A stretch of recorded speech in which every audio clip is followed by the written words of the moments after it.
Today on the show, I'm still in Japan having the time of my life, so I'm answering your questions until I get back. All that and more on 20th Century Boy. Call now for your chance to win $1 million cash.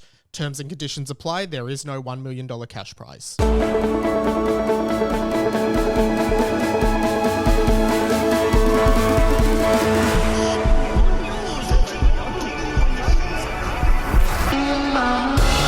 Welcome to 20th Century Boy. My name is Osaka Mike, and this is the inside of my mind. Welcome back to the show. This is 20th Century Boy by me, Radio Mike, who is currently in Osaka, and every week on the show I start with a different name.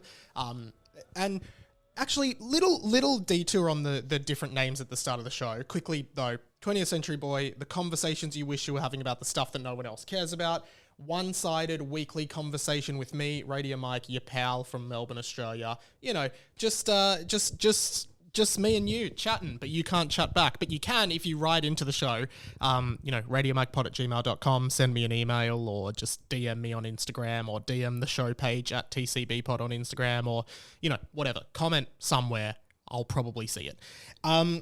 Quick on the name thing, because basically I've never, if you've been listening for a while, almost since the day this show started, I've done a slightly different name at the top of each show. And for a while, they were themed to RM, like Romeo MacGuffin, because Radio Mike, right?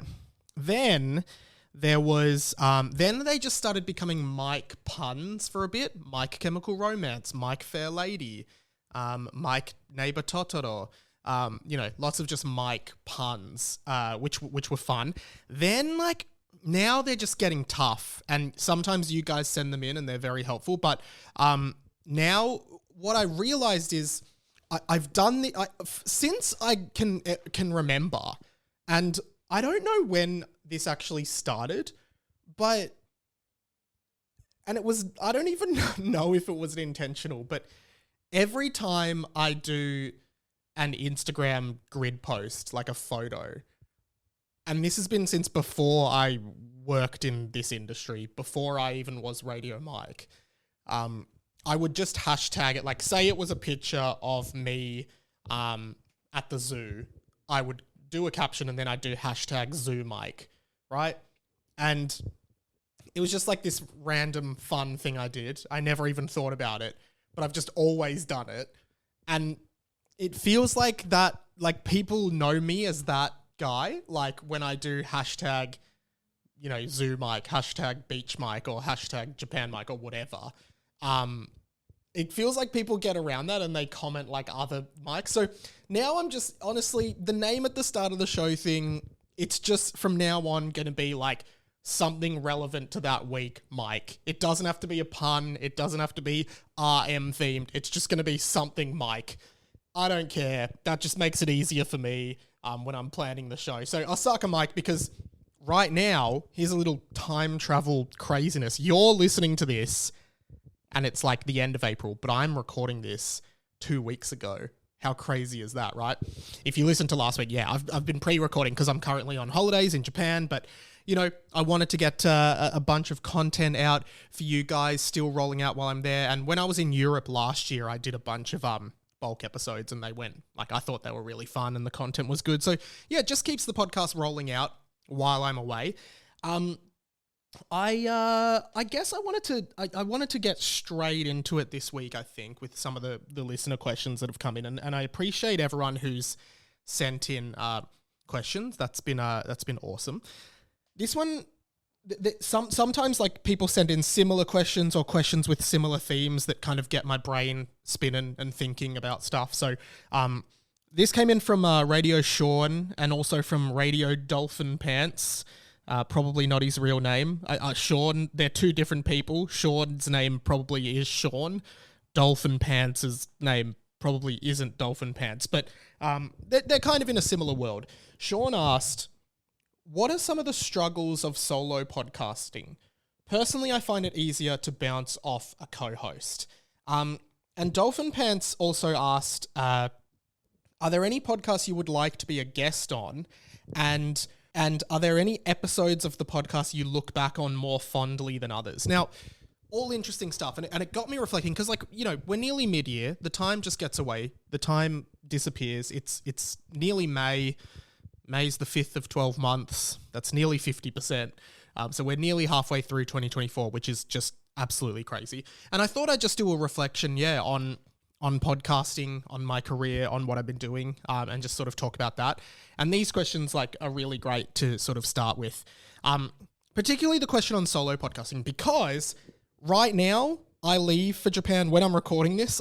When you're listening, I'm in Japan. When I'm recording this, get it in your head.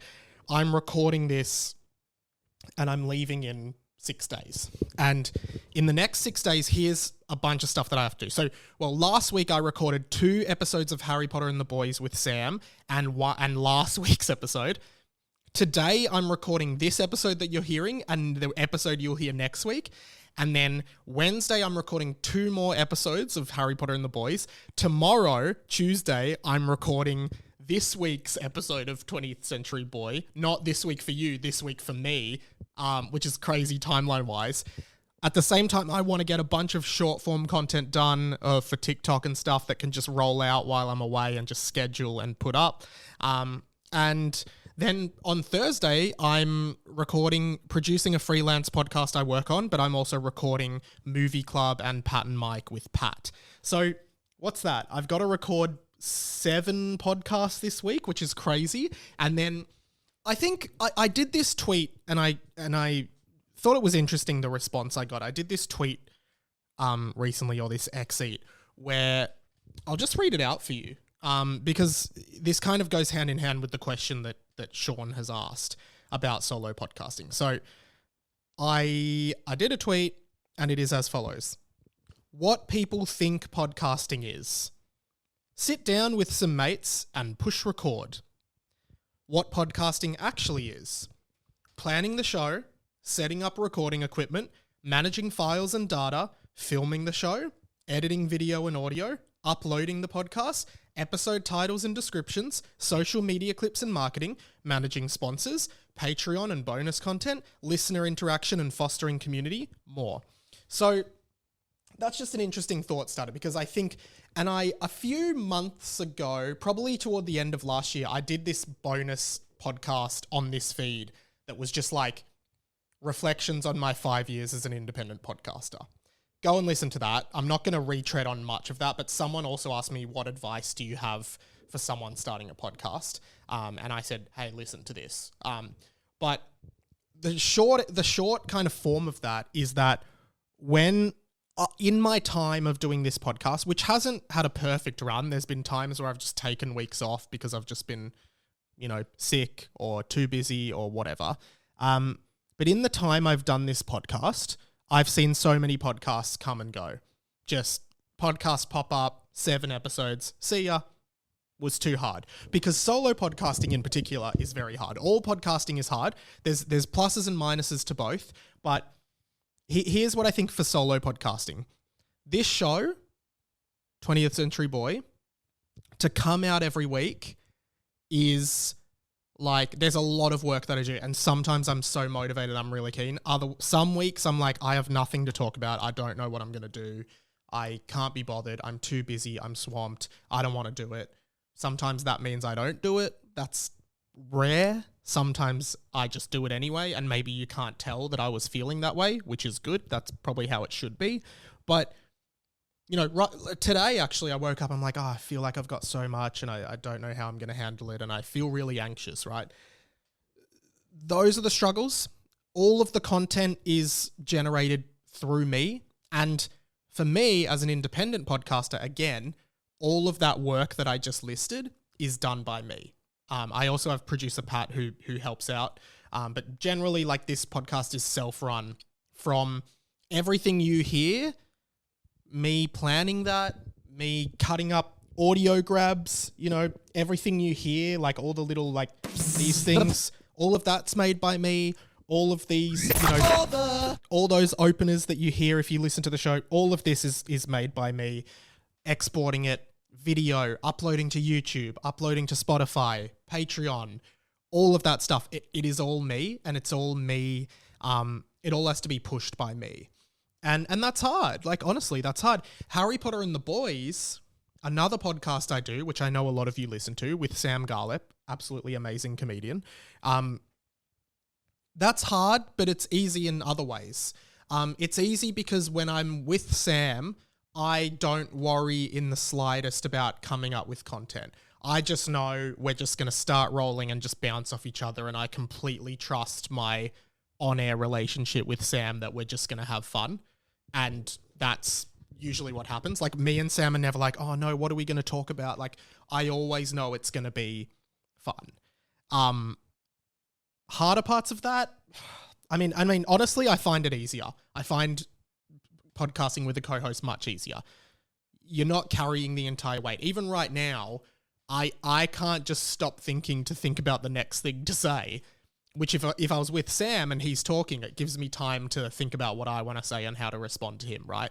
And also he's so funny, so he makes it really easy to be funny. So that I find hard. But I mean, I love it as an exercise, as an expression of my creativity. I love it. The original idea of doing this podcast was to just like have the conversations I wished I was having about the stuff that no one else cares about. That's literally why I started this podcast. I wanted to be better at speaking. I wanted to be more articulate, and I wanted to be, better at just speaking by myself, which I think I've gotten better at. But over the years and months and weeks and days, like, sometimes this podcast creatively just becomes this thing in my head that's so hard, right? And I remember when I was working with Will Anderson and he was doing Willosophy, he sort of said similar things. Now, I'm not trying to compare this podcast to Willosophy, but Will would kind of just say, like, you know, sometimes what the podcast became was out of his control, and like, I'm probably misquoting him, but like, it just became hard for him. And I think that's, I feel similar ways. So solo podcasting is hard, and I think that's why podcasting is already hard enough. So just having one host doing all the work is hard as well. And that's why so many podcasts you see pop up and then disappear, because it's a lot of work that I do pretty much without being paid. You guys fund this show. I mean, if that's a plug for the Patreon, patreon.com/Radio Mike, like, to the amazing executive producers and interns on the Patreon, you guys fund the work that goes into this show. So if you like this show, please jump on the Patreon. Think of it as like, you'll pay Netflix $12 or whatever it is, $20 a month to watch their shitty movies and shitty TV shows. If you each week get something out of this, definitely jump on the Patreon and pay my subscription, basically. It's and there's not heaps of money coming in on the Patreon, but to the people who do support, I should say, I don't thank you guys enough. I should try to do it more, and I apologize, but there are people who have been on it since the start who have never dropped off and have been giving like $12 a month, $20 a month. Some of you give $4, some of you give $1 a month. All of it really helps me because it just funds, like, I had to buy a bunch of new gear recently because all of my gear is starting to wear because I've had it for 5 years. It's all starting to break. I had to buy a bunch of new stuff. Like, that is what the Patreons fund, because if I don't have gear, I can't do the pod, right? Anyway, it's hard. Bit of a heavy chat about the perils of being an independent podcaster. As far as are there any podcasts you would like to be a guest on? That's another interesting question that maybe to you guys, I'm using your questions as springboards for me to talk about stuff I want to talk about that isn't like specifically related to your question, because there's probably lots of podcasts I'd love to be a guest on, but it could be like my imposter syndrome and anxiety and stuff. But when I think about, like, I try really hard generally to avoid listening to Australian podcasts.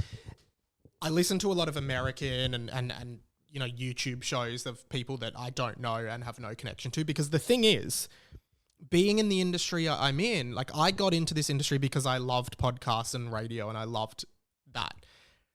Now, and I had no connection to that industry. I just got into it, right? Now this is the industry that I work in, and those shows are like peers of mine, colleagues of mine. I like, they're people that are more successful than me sometimes, that make me feel jealous and anxious, like all of these feelings that are really real. And so I guess that's created this aversion to listening to a lot of mainstream Australian stuff. And I listen to a lot of, American like gaming pods that I listened to before I got into this industry, basically just because it feels still very far removed from my life. Like everything in Australia, I have like probably 1 degree of separation from the people doing the show, just because I work in the industry. Whereas something like, these gaming channels I follow that do a weekly podcast, like I have just no connection to them. They are not part of my life. They are not causes of stress in my life, and it makes no difference to me if they're successful or not. Like I want them to be successful, but it makes no difference to me, right? So I would love to go on one of these gaming podcasts that I love and chat about video games, because I'm a huge nerd and I listen to the podcast and I'm like, I wish I was in this discussion. I'd love to go on them. One that I really like is this channel called Good Vibes Gaming, which is they just talk about gaming, and they do a weekly podcast called the GVG Cast. I would love to go on that show someday.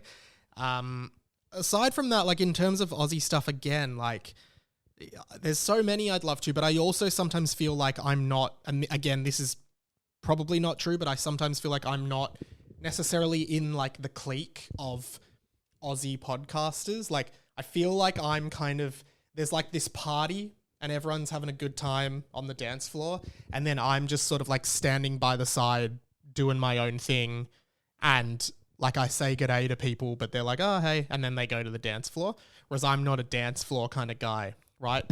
And that's probably just, the way I think. But I sometimes, I when I think about like getting guests on this show, I'm like, oh, I don't want to ask that person because they might think I'm an idiot, or they might think like, oh, I don't want to go on his podcast. And like, again, maybe this is a therapy session podcast for me, but that's just sort of how I feel. And it's weird. And I want to challenge that a bit. But yeah, there's lots of podcasts I'd love to go on. There's lots of people I'd love to meet and be mates with. Those are my thoughts on that.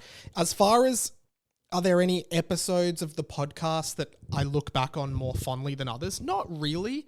I've said before that the first season of this podcast is real. I have really jilted feelings towards. I feel very, I don't know. I don't like going back to them because it reminds me of like me being a completely different person. The Nug 100 stuff was always very fun, where I tried to eat 100 nuggets. I remember that being fun.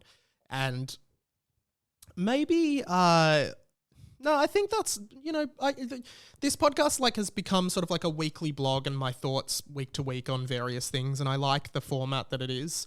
One thing I do like is the Michael Jackson being a pedophile stuff, because that is just out of control. Like, I talked about that like 3 years ago, and I still get hate online almost daily about it across pretty much every platform I'm on, which to me I find very funny. But yeah, those are kind of my loose thoughts on all of that. I'm happy to follow up on some of it, but yeah, short answer is solo podcasting is really hard and puts a lot of pressure and stress on the host, which is why you should donate to my Patreon, patreon.com/Radio Mike.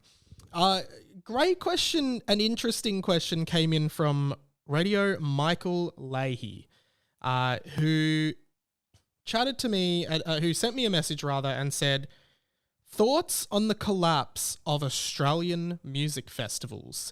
Knotfest is all that's left. Now, of course, recently there has been a huge sort of, cancellation and just disapparation of, that's not a word, dissipate. I don't know. There's just lots of festivals have been cancelled and are just disappearing. It's happened like slowly over the past 10 years. I'm going to preface this to all music fans and festival fans by saying that I don't know if I'm the right person to speak about this, but I will give my opinion anyway. And the main reason I think that is because I am pretty, not anti-festival, but I don't enjoy festivals or think that they're good. I don't think that they're a fun experience, in my personal opinion. Here are my thoughts on it. So I remember being at high school and like early days of uni for me, festivals were really big. You had Soundwave, which was like the punk and metal festival that I went to. That's where I saw, Blink-182 was there. Linkin Park were there, Paramore, Offspring, Sum 41. That was 2013. Amazing. There was Big Day Out, which I never actually went to, but that was like pretty mainstream. You had like The Killers, Red Hot Chili Peppers played there. Like, yeah. Over the years, there's been heaps, Those two were like day summer festivals, but then you had Falls Festival, which was massive. Everyone wanted to go. Beyond the Valley, which I went to once. We'll speak more about it in a sec. There's Laneway. There was Stereosonic, which was like the techno dance music one, which I never went to, obviously. I think the reason I'm not 100% sure of like the economics behind any of this, but personally, Splendor in the Grass recently got cancelled. Personally, I think that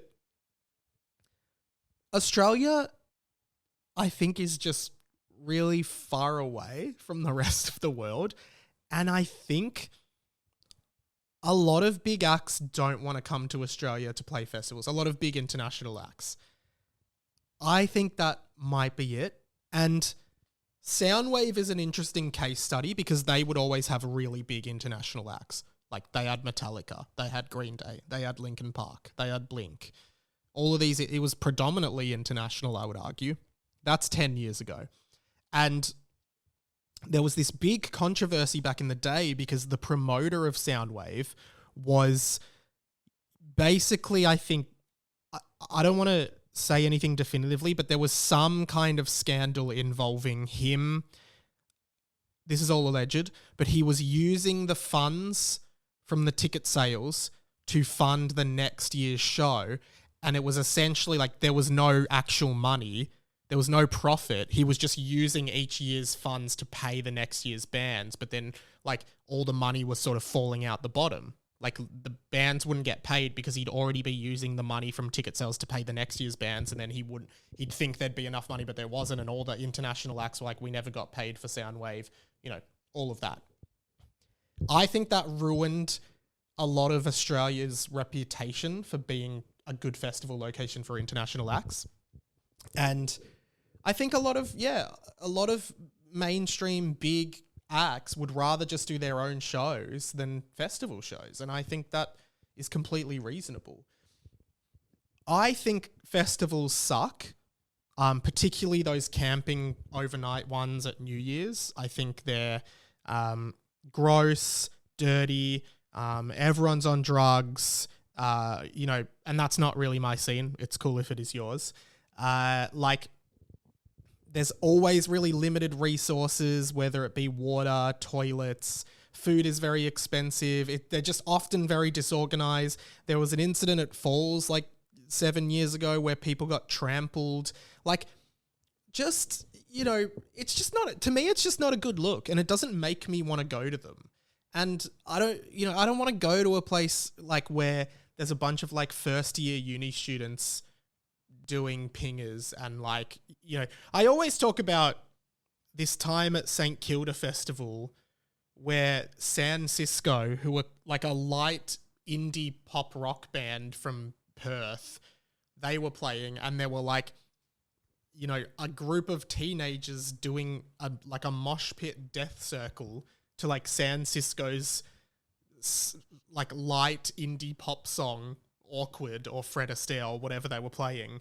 And I was just looking at these kids being I don't think you understand you're not at fucking Megadeth. You're not at Slipknot. You're at San Cisco, light indie pop band. You don't need to be doing a mosh pit death circle crashing into each other to shrill high-pitched guitars and dreamy vocals. That's not, I don't think you understand. And I think for me, my experience with festivals has just been that,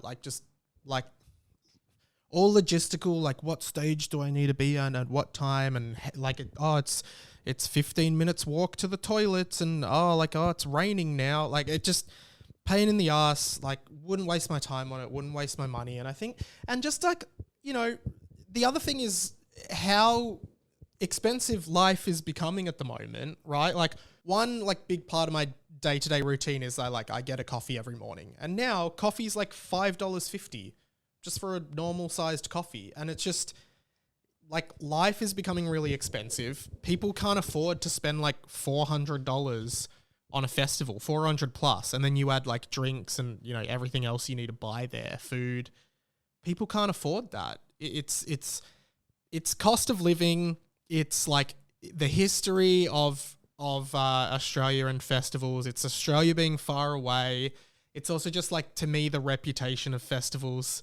Like, I think it's just a mix of all of these factors, and people don't want to spend all that money and you know, like worry about whether they're going to be able to afford it or whether they're going to have money at the time. And the other thing, yeah, like you look at lineups for like Coachella and Glastonbury, and of course, because they're in Europe and the US, the lineups are great. There's some really great acts, and those festivals are huge. But I think Australia as a market just doesn't have doesn't have enough people to warrant those big bands playing the festivals and being in a festival circuit, because and then we end up just with like bad lineups, I think, that are like the same bands. Like, nothing against this band, but the band Ballpark Music, which is an Australian indie rock band who are cool, they have a few good songs. Every time I see a festival lineup for like literally any festival, they're on the lineup. I swear to God, like I've seen them so many times at like I saw them at BTV in 2014. I saw them at New Year's Eve on the Hill. Like all of these bands, they're just the same bands going across every festival. They're all Australian. Like there's no variety. The headliner for Splendor was Kylie Minogue. And I get that it's one of those like almost novelty kind of people, but I'm not about like novelty headliners and stuff like that. And also I think Kylie, like to me, I remember like, you know, she was really big in the 90s when I was like 4 or 5, and I remember hearing her music a lot. But even for me, it's not nostalgic. I feel like it might be nostalgic for people born in the 80s, not for like kids born in the 90s who I think are like the people who want to go to festivals. And I just like, I've always been pretty averse to the like go to a festival, you know, do a bunch of cocaine or like do a bunch of acid and just go, you know, I've never really been about that. That's not really my thing. So the whole thing to me is just something that I don't like or care about. If I wanted to see a band live a lot, which nowadays, like I've said before, I actually don't love live music. Like I don't love the experience of live music unless I can just sit down the whole time and just watch the band, which to me is a perfectly reasonable thing to want to do as an adult. Blink-182 was probably like the only band that I would stay in line for hours, stand on my feet for hours and just wait there at the front for hours. But like any other band, you know, I'd just rock up and sit down and just watch. I don't need much more than that. I don't want to get, you know, smacked in the face in a mosh pit or anything like that. I don't care about that shit. I just want to hear the music. So yeah, I think those are my thoughts on the festival scene. I'm not big on festivals, so it doesn't really bother me. I appreciate that it's a part of like Australian culture, or it's it's really supportive of our music scene, and that's great. But personally, I don't care, which a lot of people will probably hate, you know, me saying I don't give a shit, but I don't really. Next question.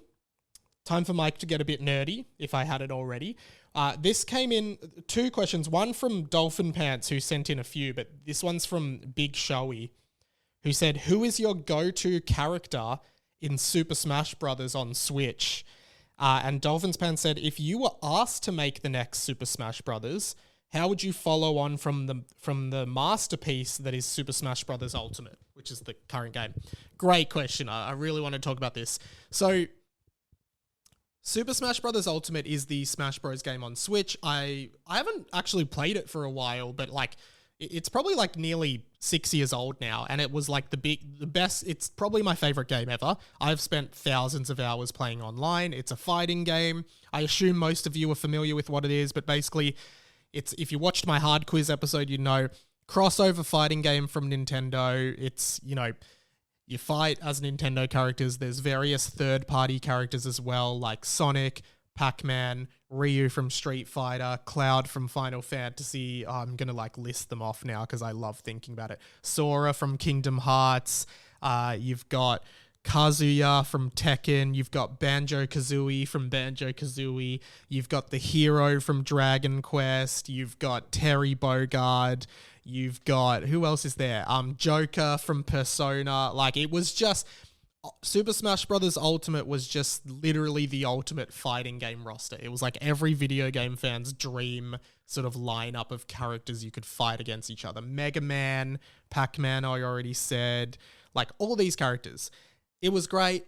And first question, who do I play as? I play as a bunch of characters. The ones I think I'm best at. So the character I've always loved, who was in the original Smash Bros. Game on Nintendo 64, is Ness. Ness is from a game called Mother, which is I think it was only released in Japan. So I've never even played the game he's from, but he's not a very the franchise is very small, but I guess it was big enough at the time in 1999 that he was included as a character, and he's always been in every game since. And he's basically a boy with psychic powers. He's great. I love playing as him.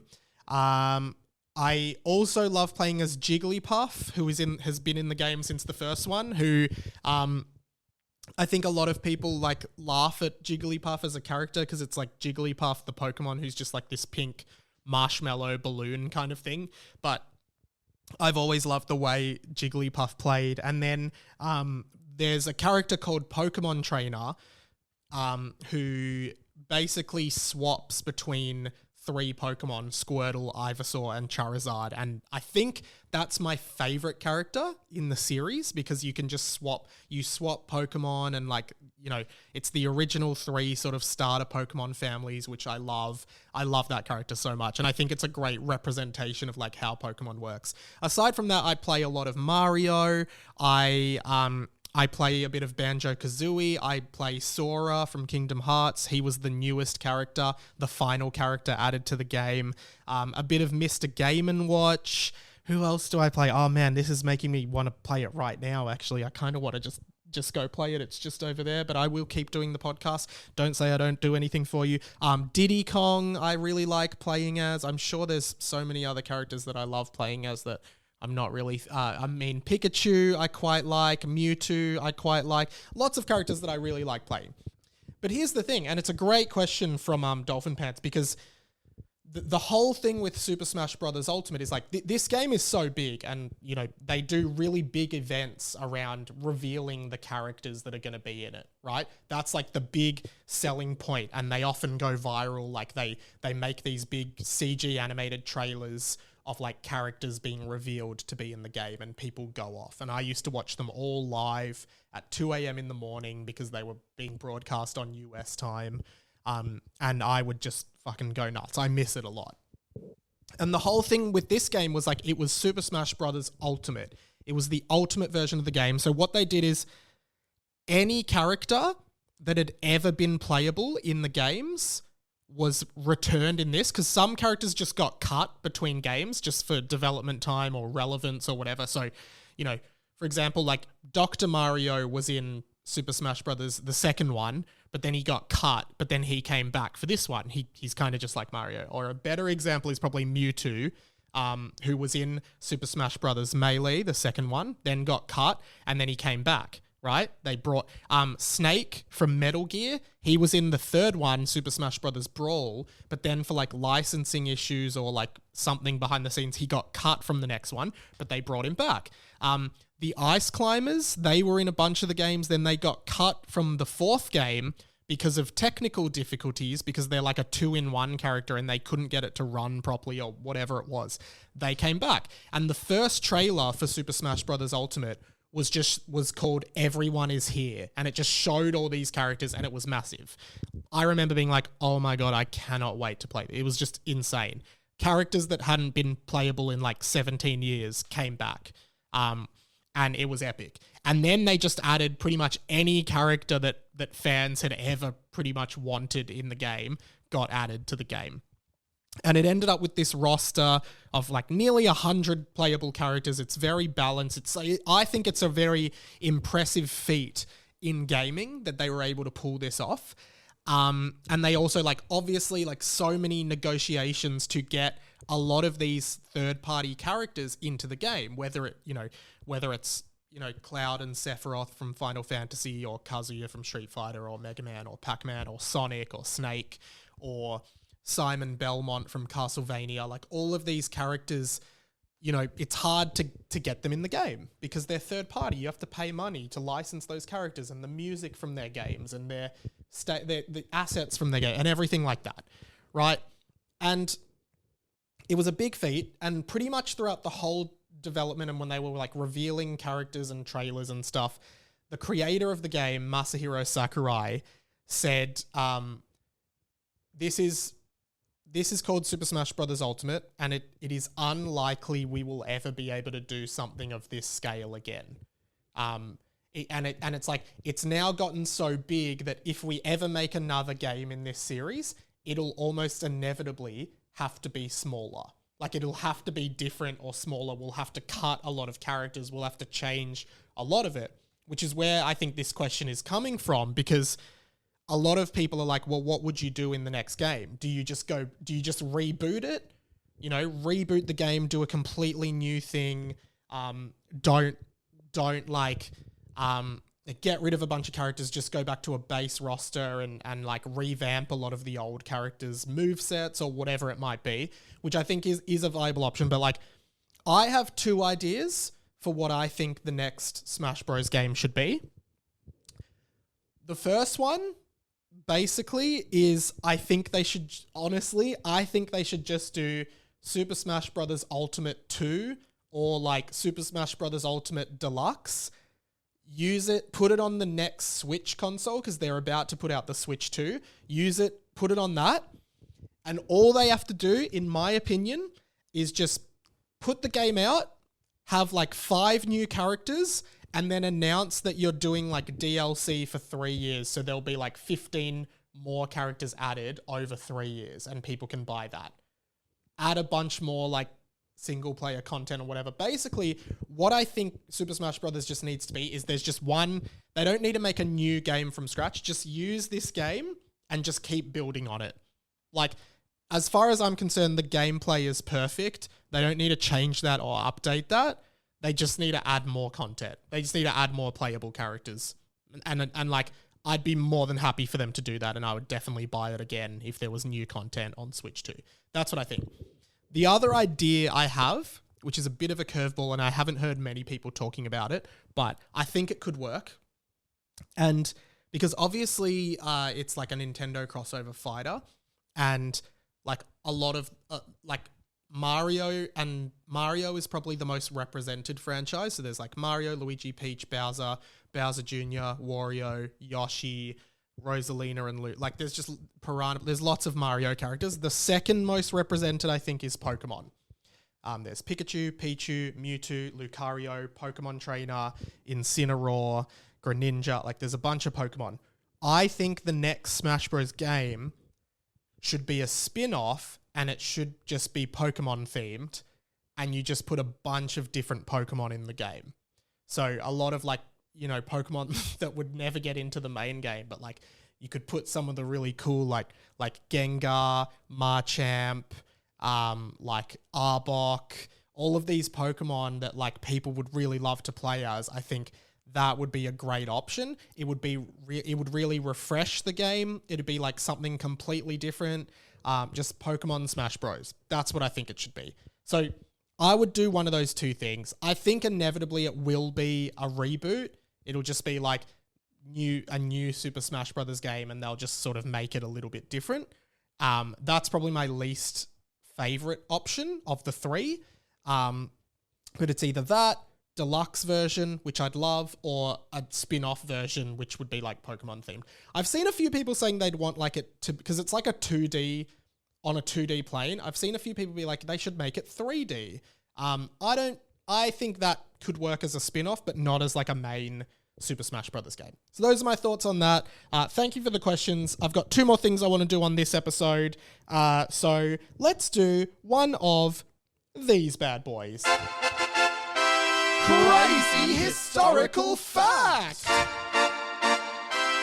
Just a random crazy historical fact. I've actually got 2 that are semi-related, and one is Japanese themed, but they are both Titanic themed.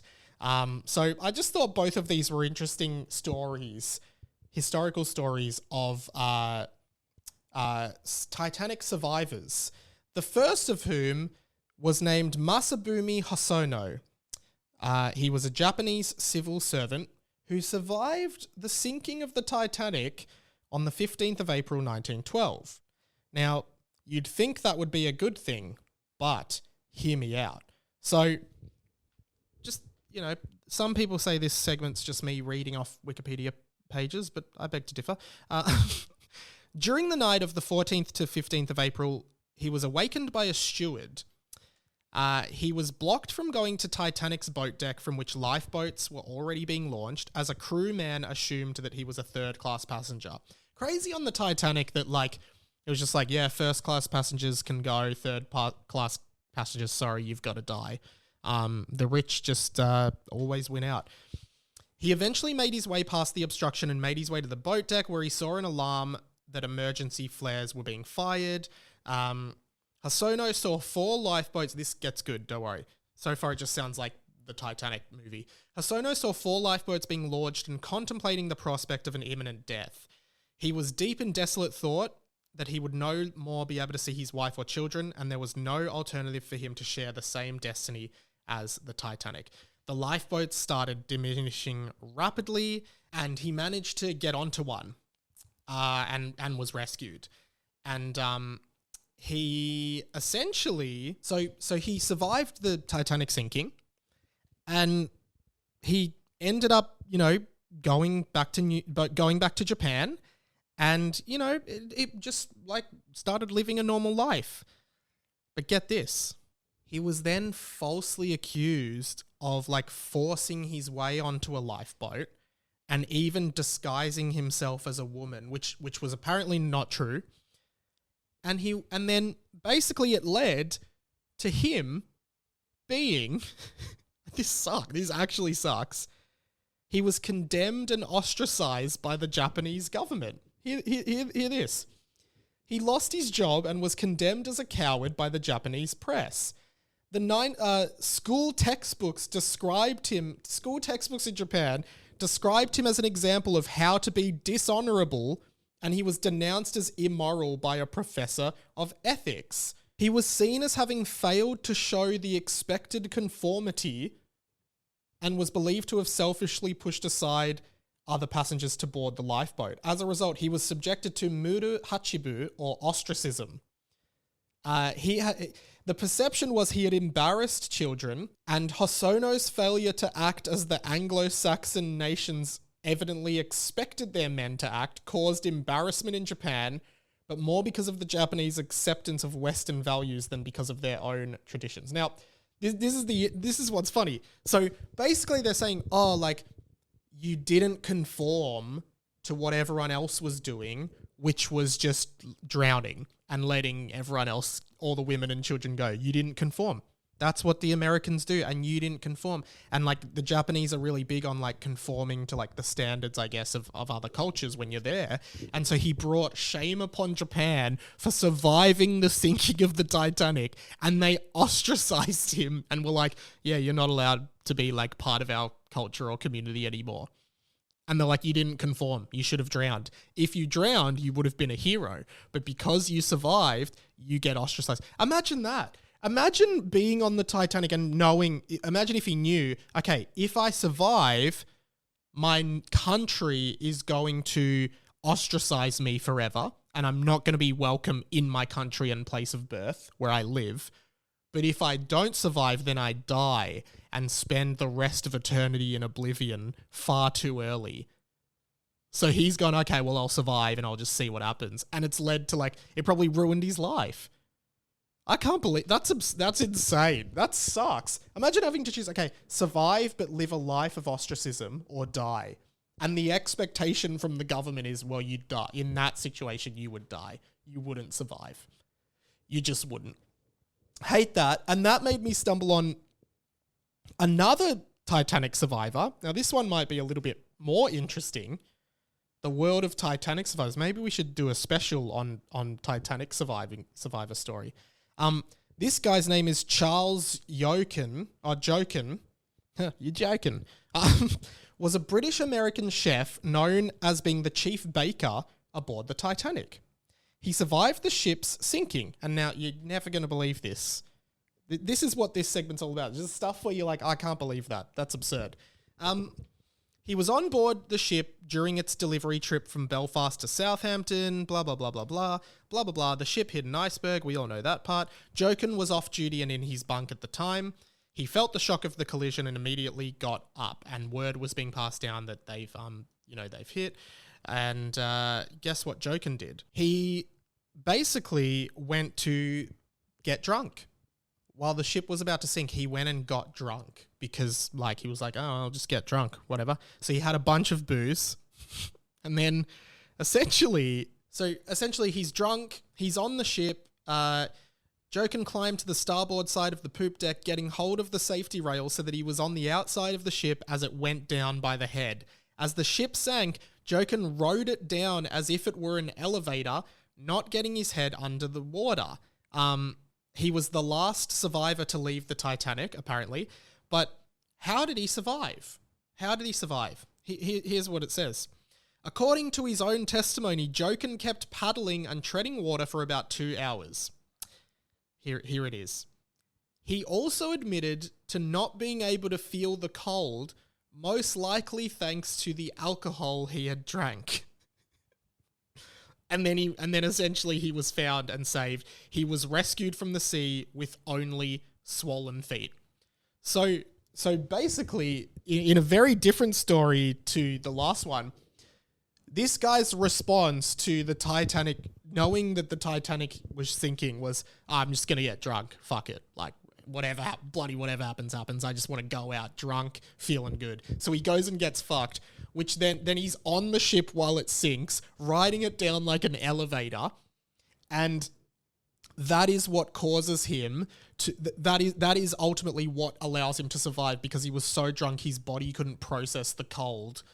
So he just survives treading water in pitch black for hours until some boat finds him and picks him up. So I guess if you're ever in an emergency or on a sinking ship, just get drunk. It might very well save your life. Psst, the plug! I'm having a lot of fun doing these bulk records, so I hope they're fun to listen to. Harry Potter and the Boys is still rolling out. There should be a movie club coming out at the end of the month if I did my job properly. There's one more of these bulkies and then I'm back live. What else can you do? I'll be posting a bunch of photos on my Insta at Radio Mike of my trip, so I hope you can go and follow me there and like some of them. And, there's still content rolling out on TikTok and the rest. I think that's pretty much it. Thank you so much for listening, and I hope you're enjoying these bulkies. Feel free to send in questions. I love doing Q&A anytime, so if you have anything you want to know, feel free to write it in. I'm going to go. Enjoy wherever you are. I'll enjoy wherever I am, and I will... today I'm at Universal Studios Osaka, which is amazing. Go check out photos on my Insta, probably now. Thank you so much for listening. My name's Radio Mike. This has been The Inside of My Mind. I will see you very soon. Goodbye.